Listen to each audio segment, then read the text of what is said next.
Ornette Coleman, one of the most innovative musicians in modern jazz, has died at the age of 85 in New York.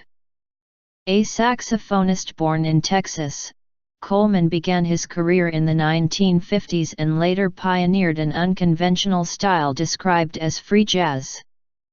His 1959 album The Shape of Jazz to Come is regarded by many as one of the most influential jazz records. His publicist, Ken Weinstein, said the musician died on Thursday morning after suffering a cardiac arrest. Coleman, along with fellow saxophonist John Coltrane, was credited with breaking down the traditional structures of jazz and creating a more free-flowing form of expression. Critics branded his idea of improvising without chord changes as chaotic, but it eventually became mainstream in both jazz and rock.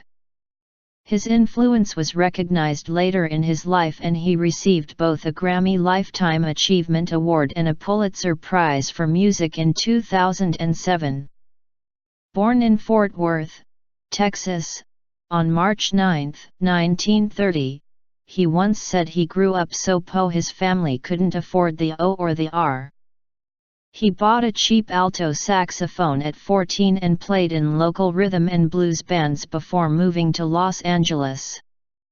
Contemporary Records bought some of his compositions in 1958 but found studio musicians unable to play them, so hired Coleman instead, and they were released as his first album.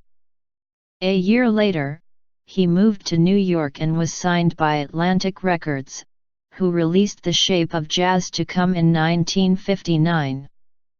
Rolling Stone magazine ranked the album at number 248 on its list of the 500 greatest albums. Coleman married poet Jane Cortez in 1954, but they divorced 10 years later. He is survived by their son, DiNardo, a drummer and producer who began performing with his father at age 10.